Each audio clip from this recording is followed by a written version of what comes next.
না আওয়ামী লীগ হিসাব করলো যে এই ভোট যদি একে দেই আমরা তাহলে হতে পারবে না, তখন আমাকে ঠেকানোর জন্য তারা জামাতকে ভোট দিল।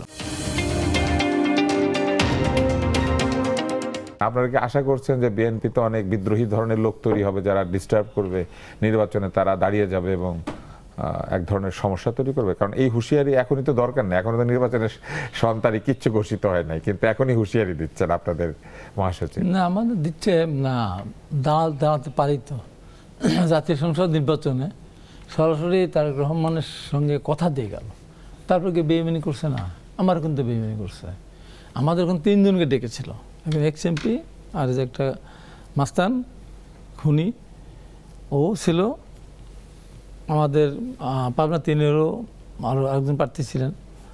ডাকলেন, উনি বললেন যে যাকে নমিনেশন দেবো সবাই তাকে ইলেকশন করবেন, কেন কথা দেন। কথা দিচ্ছিলাম আমরা, কিন্তু বেইমানগুলি গিয়ে দাঁড়ায় গেল।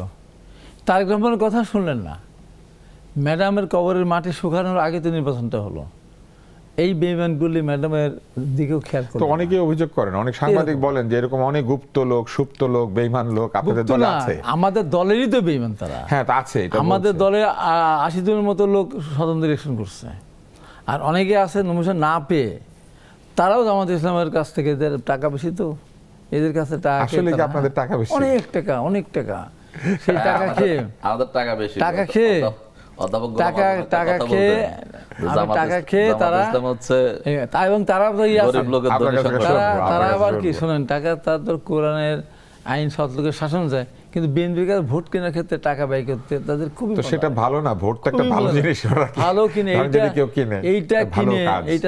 এইটা কিনে তারা এবার অনেক টাকা খরচ করেছে, এবং আমাদের ওই সমস্ত বেইমানগুলি সে কাজটা করেছে, যে কারণে রুহুল কুদ্দুস। আপনি কি মনে করেন আরো এরকম অনেক বেইমান আছে যারা দাঁড়িয়ে যাবে স্থানীয় সরকারে? হ্যাঁ, দাঁড়াতে পারে তো।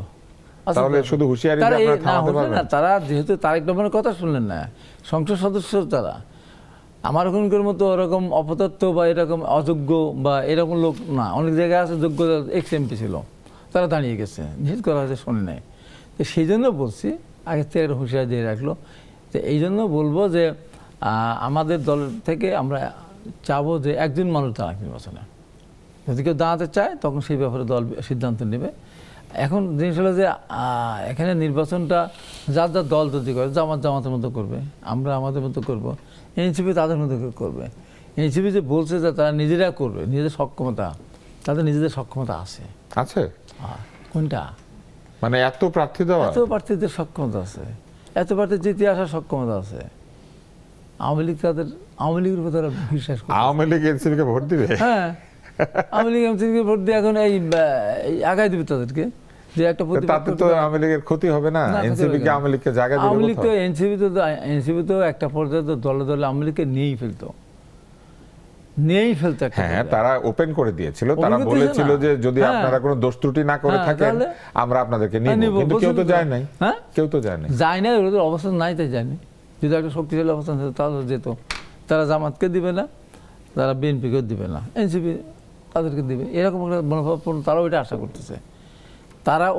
করতেছে। জামাত ওখানকে স্বতন্ত্র প্রার্থী, ওর আওয়ামী লীগের সাথে একেবারে 15 বছর ওতপ্রোতভাবে জড়িত ছিল, কোন মামলা মোকদ্দমা কিচ্ছু নাই ওইভাবে। আওয়ামী লীগের সাথে কোনো সংঘর্ষের কোনো ব্যাপার ছিল না, মানে আওয়ামী লীগ সব ভোট দিয়ে দেবে।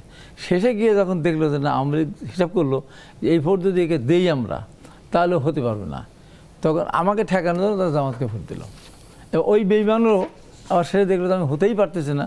তাহলে এত অঙ্কের ভেতরে আপনার ধারণা যে এনসিপি সব আসনে প্রার্থী দিতে পারবে? হাজার হাজার প্রার্থী ইউনিয়ন লাগবে না। ইউনিয়ন যখন এনসিপি ধরেন বিরোধী দল আছে, তো অনেকে আছে না গ্রামে গঞ্জে, বিএনপি থেকে পাচ্ছে না, সমর্থন দিচ্ছে না, জামাতে দিচ্ছে না, ঠিক আছে একটা ব্যানারে সমস্যা, ঠিক আছে সব দিল ওরা। এই কারণে ওরা আশাটা করতেছে।